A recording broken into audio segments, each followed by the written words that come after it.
अस्सलाम वालेकुम। तो आज हम बच्चों 10th का नेक्स्ट टॉपिक पढ़ेंगे। टॉपिक का नेम क्या है? Limiting reactant. तो सबसे पहले हमें लिमिटिंग रिएक्टेंट के बारे में डिटेल में पढ़ना है। क्लियर? सो फॉर एग्जांपल बच्चों, फर्ज करो मैं यहाँ पे एक इक्वेशन लिख रही हूँ कि ए है और बी है, दो रिएक्टेंट्स हैं, ये मिलके सी एंड डी बना रहे हैं। अच्छा, हमें केमिकल इक्वेशन जब हम लिखते हैं तो हम उस इक्वेशन को बैलेंस करते हैं, उसमें कुछ नंबर ऑफ मोल्स लिखते हैं। हमेशा ऐसा नहीं होता कि हम जो बैलेंस केमिकल इक्वेशन में जितने नंबर ऑफ मोल्स लिख रहे हैं उतनी अमाउंट में ही वो रिएक्टेंट यूज होकर फिर वो प्रोडक्ट में कन्वर्ट हो रहा होता है। क्लियर? अब आपने जब दो रिएक्टेंट लिए हैं, वो रिएक्टेंट आपस में मिल रहे हैं, फिर प्रोडक्ट बन रहा है। इनमें से कुछ रिएक्टेंट ऐसे होंगे जो जल्दी कंज्यूम हो जाएंगे, जो जल्दी यूज हो जाएंगे। मतलब जब जल्दी यूज हो जाएंगे तो उनकी क्वांटिटी क्या हो जाएगी? फिर खत्म हो जाएगी। ऐसे रिएक्टेंट जो रिएक्शन में कंज्यूम हो जाते हैं जल्दी, उन रिएक्टेंट्स को हम बोलते हैं, वो है बच्चों लिमिटिंग रिएक्टेंट। फॉर एग्जांपल मैंने बोल दिया ए लिमिटिंग रिएक्टेंट है। क्लियर? अब जब ए यूज हो जाएगा मींस ए खत्म हो गया, अब बी जो है वो एक्स्ट्रा बचा हुआ है, लेकिन क्योंकि ए नहीं है तो फिर रिएक्शन होगा नहीं। तो वो रिएक्टेंट जो ज्यादा क्वांटिटी में पाए जाएं, जो एंड पे बच जाएं, उनको हम बोलते हैं बच्चों वो है excess reactants. Clear? So chemical reaction में जो चीज जल्दी कंज्यूम हो जाती है वो फिर खत्म हो जाती है, उस रिएक्टेंट को हम लिमिटिंग रिएक्टेंट बोलते हैं। और जो एट द एंड जो है वो रिएक्टेंट बच जाते हैं उसको हम एक्सेस रिएक्टेंट बोलते हैं। क्लियर? इसी को बच्चों आज हम डिटेल में पढ़ेंगे। तो सबसे पहले डेफिनेशन यहाँ पे मैंने लिखी हुई है, डेफिनेशन देख लेते हैं। The reactant which is consumed earlier is called a limiting reactant. So वो रिएक्टेंट जो जल्दी कंज्यूम हो जाए, जल्दी यूटिलाइज्ड हो जाए, उनको हम लिमिटिंग रिएक्टेंट बोलते हैं। Clear? So it control the amount of product formed in a chemical reaction। जैसे देखो मैंने बोला लिमिटिंग रिएक्टेंट वो रिएक्टेंट होंगे जो कंज्यूम हो जाएंगे। जब वो कंज्यूम हो जाएंगे मींस वो खत्म हो गए हैं। क्लियर? जब वो खत्म हो जाएंगे तो बी बेशक जितने मर्जी पड़े हैं वो अकेले तो रिएक्ट नहीं करेंगे ना। बी को रिएक्ट करने के लिए एक ही जरूरत है, जब ए ही खत्म हो जाएगा तो बी अकेला वैसे ही रहेगा और प्रोडक्ट जो है फिर बनना बंद हो जाएगा। यानी इसका मतलब ये है कि जो लिमिटिंग रिएक्टेंट है ये प्रोडक्ट की अमाउंट को कंट्रोल करते हैं। जितने लिमिटिंग रिएक्टेंट होंगे, जितनी अमाउंट में लिमिटिंग रिएक्टेंट होगा, उतना ही प्रोडक्ट जो है वो यहाँ पे बनेगा। तो ये इसने बात यहाँ बोली है, it control the amount of the product formed in a chemical reactions. In a chemical reactions reactants are not always mixed according to the stoichiometric ratio in a balanced chemical equation। For example, मैं यहाँ पे ये लिख रही हूँ कि calcium carbonate है। Clear? इसके साथ जो है वो 2HCl है और इसने रिएक्ट करके कैल्शियम क्लोराइड बनाया, इसने रिएक्ट करके जो है वो फिर वाटर बना और साथ में कार्बन डाइऑक्साइड बनी। अब यहाँ पे तो मैंने लिखा है कि 1 मोल इसका है और 2 मोल इसका है। जरूरी नहीं है कि हमेशा जो है वो 1 मोल कैल्शियम कार्बोनेट 2 मोल HCl के साथ ही रिएक्ट करें। तो ये बात उसने यहाँ बोली है, reactants are not always mixed according to the stoichiometric ratio in a balanced chemical equation। Clear? So बहुत से ऐसे रिएक्शंस होते हैं, most often in a chemical reaction one reactant is consumed earlier. कुछ रिएक्टेंट जो हैं वो कंज्यूम हो जाएंगे पहले। जैसे फॉर एग्जांपल अगर आप इस इक्वेशन को ही देखो बच्चों, इसका 1 मोल है और इसके 2 मोल है। क्लियर? जब इसका 1 मोल है ये कम में है और इसके 2 मोल है ये ज्यादा है। जब ये 1 मोल है तो ये जल्दी खत्म हो जाएगा। जब ये जल्दी खत्म हो जाएगा तो हमारे पास जितना प्रोडक्ट बना होगा वो बन जाएगा, बाकी प्रोडक्ट बनना रुक जाएगा। बिकॉज जब यही नहीं होगा तो एक्स्ट्रा HCl किसके साथ रिएक्ट करेगा? क्लियर? तो इसका मतलब है कि हम इसको ये जो बात कर रहे होते हैं ना कि 1 मोल इसका है 2 मोल इसका है, एक्चुअल में हम ये बता रहे होते हैं कि जितने लिमिटिंग रिएक्टेंट्स होंगे उतना ही हमारे पास उसी कंडीशन में जो है वो आगे प्रोडक्ट बनेगा। जब लिमिटिंग रिएक्टेंट खत्म हो जाएगा तो प्रोडक्ट बनना भी रुक जाएगा। Clear? So most often in a chemical reaction one reactant is consumed earlier और उसको हम क्या बोलेंगे? Limiting reactant. And one reactant is left behind means उसको बोलेंगे कि वो एक्सेस में है और उसको हम बोलेंगे एक्सेस रिएक्टेंट। क्लियर बच्चों? How to identify a limiting reactant. हमने लिमिटिंग रिएक्टेंट को आइडेंटिफाई कैसे करना है, ठीक है? हम इसका जो है वो एक सैंपल प्रॉब्लम भी पढ़ेंगे, उसको भी सॉल्व करेंगे, लेकिन सबसे पहले रूल्स देख लेते हैं। सबसे पहले हमने क्या करना है कि हमने कैलकुलेट करने हैं नंबर ऑफ मोल्स। क्लियर? किसके? रिएक्टेंट के, फ्रॉम द अमाउंट प्रोवाइडेड। जो आपको डाटा दिया जाएगा उस डाटा में आपने रिएक्टेंट्स के नंबर ऑफ मोल्स फाइंड करने हैं। क्लियर? मोल्स का फॉर्मूला क्या होता है? गिवन मास ओवर मोलर मास। आपको ऑब्वियसली बात है गिवन मास दिया जाएगा, मोलर मास तो आप फार्मूला से निकाल सकते हो ना, तो आप नंबर ऑफ मोल्स फाइंड करोगे। क्लियर? सबसे पहले आपने क्या करना है, रिएक्टेंट के आपने नंबर ऑफ मोल्स फाइंड करने हैं जो आपको गिवन डाटा दिया जाएगा। सेकंड में आपने क्या करना है, आपने कैलकुलेट करने हैं number of moles of product के नंबर ऑफ मोल्स आपने कैलकुलेट करने हैं। बट वो कैसे कैलकुलेट करने हैं? Which will form with the given moles of a reactant. Means जो आपने रिएक्टेंट के नंबर ऑफ मोल्स ऊपर फाइंड किए हैं ना, आपने उससे प्रोडक्ट के नंबर ऑफ मोल्स जो है वो फाइंड करना है। ये मैं आपको आगे बताऊंगी जब हम सैंपल प्रॉब्लम हल करेंगे ना, कैसे करना है। क्लियर? तो स्टेप 1 में आपने रिएक्टेंट के नंबर ऑफ मोल्स फाइंड करने हैं जो आपको डाटा दिया जाएगा उससे। स्टेप 2 में आपने प्रोडक्ट के नंबर ऑफ मोल्स फाइंड करने हैं किससे, रिएक्टेंट से, जो कि ऑलरेडी आपने पहले फाइंड किए हुए हैं। क्लियर। थर्ड में आपने करना है आइडेंटिफाई करना है रिएक्टेंट को which gives the least amount of product. Obviously बात है, आपने लिमिटिंग रिएक्टेंट को देखना है कि लिमिटिंग रिएक्टेंट कौन सा है, और लिमिटिंग रिएक्टेंट वही होगा जो लीस्ट अमाउंट ऑफ प्रोडक्ट देगा, बिकॉज जब लिमिटिंग रिएक्टेंट यूज ही पहले हो जाएगा तो फिर प्रोडक्ट बनना भी बंद हो जाएगा। क्लियर। नेक्स्ट है बच्चों sample problem 15.16। 25 grams of glucose react, यानी आपके पास ग्लूकोज कितना है, 25 ग्राम है, वो रिएक्ट कर रहा है किससे, 40 ग्राम ऑफ ऑक्सीजन से। क्लियर। और आपके पास ये इक्वेशन बन रही है, मींस ये फोटोसिंथेसिस रिएक्शन लिखा हुआ है, ग्लूकोज ऑक्सीजन की सारा रिएक्शन करके कार्बन डाइऑक्साइड एंड वाटर बनाएगा, साथ में कुछ एनर्जी रिलीज होगी। क्लियर। तो मींस आपके पास यहाँ पे ये जो ग्लूकोज है इसका मास दिया हुआ है बच्चे 25 ग्राम, ये जो ऑक्सीजन है इसका मास दिया हुआ है यहाँ पे 40 ग्राम्स। क्लियर।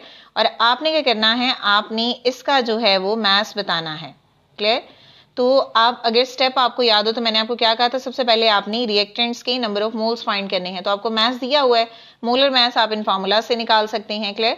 सो सबसे पहले हमने क्या करना है, in order to find out the amount of carbon dioxide in this reaction, यानी अमाउंट मीन अगर आप मास फाइंड करना चाह रहे हो, we will have to identify which of the reactant is a limiting। तो हमें ये बताना होगा कि इन दोनों में से पहले लिमिटिंग रिएक्टेंट कौन सा है, और उसके लिए हमें सबसे पहले दोनों रिएक्टेंट के नंबर ऑफ मोल्स फाइंड करना होंगे। क्लियर।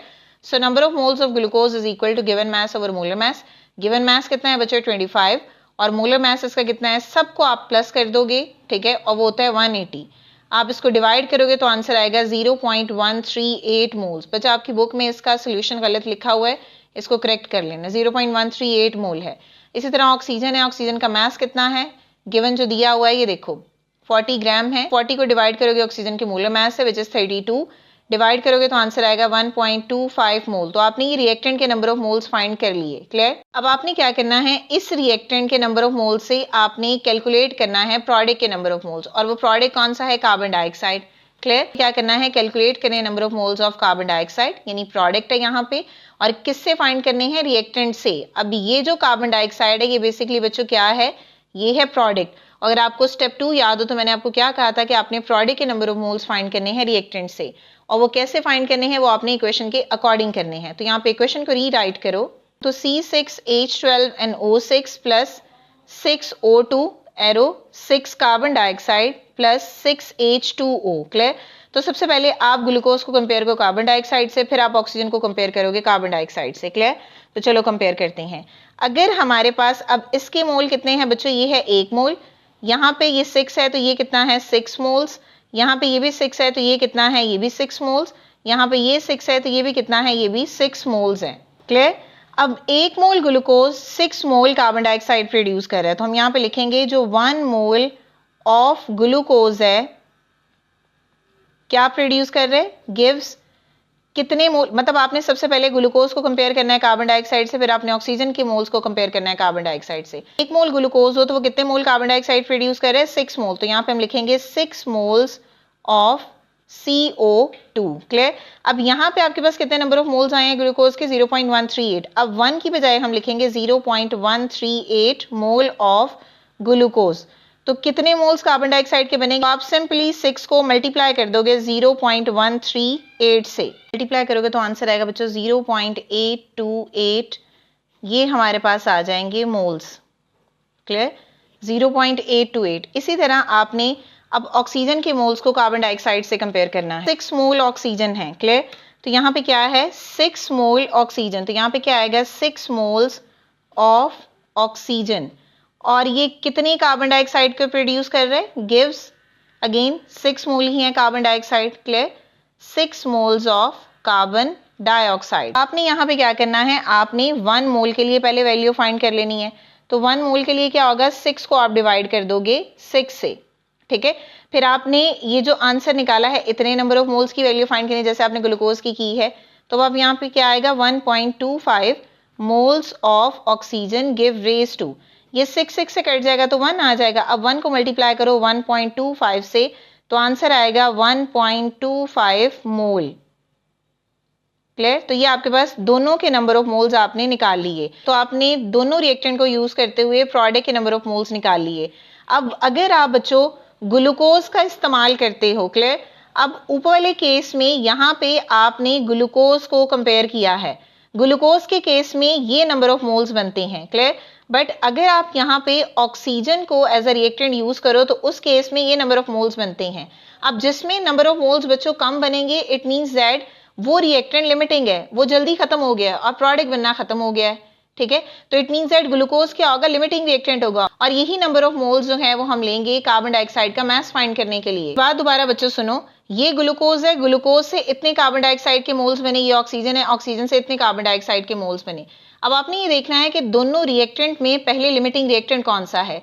लिमिटिंग रिएक्टेंट वो होगा जो कम नंबर ऑफ मोल्स प्रोड्यूस करेगा, क्योंकि वो इस्तेमाल हो जाएगा ना, पहले जब इस्तेमाल हो जाएगा वो खत्म हो जाएगा, प्रोडक्ट कम बनेगा।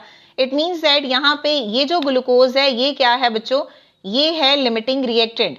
अब जब हम कार्बन डाइऑक्साइड का मास फाइंड करेंगे तो इसी लिमिटिंग रिएक्टेंट का हम मोल्स लेंगे, बिकॉज हमने कहा था कि जो लिमिटिंग रिएक्टेंट है वो कंट्रोल करता है अमाउंट ऑफ प्रोडक्ट। तो since carbon dioxide obtained from glucose is less than that of oxygen, जो कार्बन डाइऑक्साइड ग्लूकोज से बनी है वो है 0.828 और जो ऑक्सीजन से बनी है वो है 1.25। तो ग्लूकोज से कम कार्बन डाइऑक्साइड बनी है तो ग्लूकोज क्या होगा बच्चों, लिमिटिंग रिएक्टेंट होगा। तो जब हमने अमाउंट निकालनी है प्रोडक्ट की तो इसी के नंबर ऑफ मोल्स यहाँ पे यूज करने हैं। तो यहाँ पे नंबर ऑफ मोल्स कितने आएंगे, 0.828, ये वाले नंबर ऑफ मोल्स आएंगे, क्लियर। और कार्बन डाइऑक्साइड का मोलर मास कितना होता है 44, बिकॉज एक कार्बन का मास कितना होता है 12, दो ऑक्सीजन का मास कितना होगा 32, प्लस करोगे तो कितना आ जाएगा 44। आप इस 0.28 को मल्टीप्लाई करोगे 44 से तो आंसर आएगा बच्चों 36.43 ग्राम्स।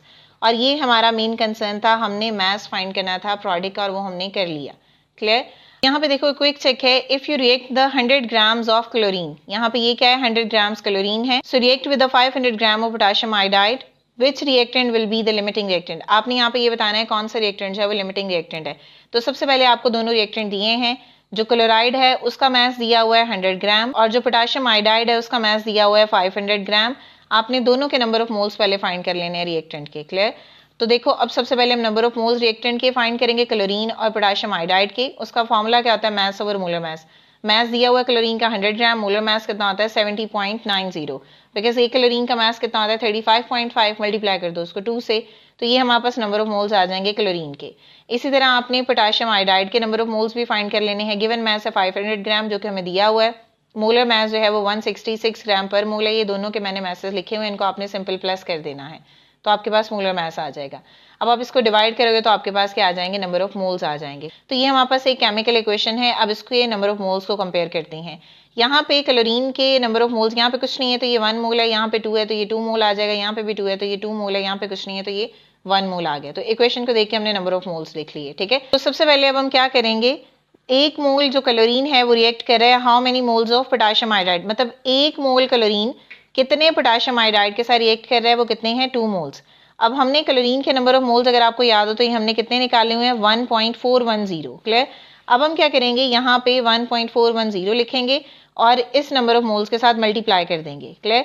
तो ये वाले जो नंबर ऑफ मोल्स हैं ये हमारे पास किसके आएंगे, ये हमारे पास है बच्चों क्लोरीन के, और ये वाले जो नंबर ऑफ मोल्स हैं ये हमारे पास किसके आए हैं बच्चों, ये है पोटेशियम आयोडाइड के। अब आंसर देखो बच्चों, hence 3.012 moles of potassium iodide which is more than 2.82 moles required, clear। यानी हमने जो है वो नंबर ऑफ मोल्स निकाले हैं कितने रिएक्टेंट के 3.012, क्लियर। और रिक्वायर्ड कितने हैं यहाँ पे 2.82, clear. So it means that potassium iodide is an excess, यानी पोटेशियम आयोडाइड ज्यादा है, तो इसका मतलब है कि क्लोरीन जो है वो कंज्यूम हो जाएगा जल्दी, क्लियर। तो ये था बच्चों आज का हमारा टॉपिक। आई होप कि आपको क्लियर हो गया होगा। अगर स्टिल कोई भी क्वेश्चन है तो आप कमेंट कर सकते हैं। नेक्स्ट वीडियो तक के लिए अल्लाह हाफिज।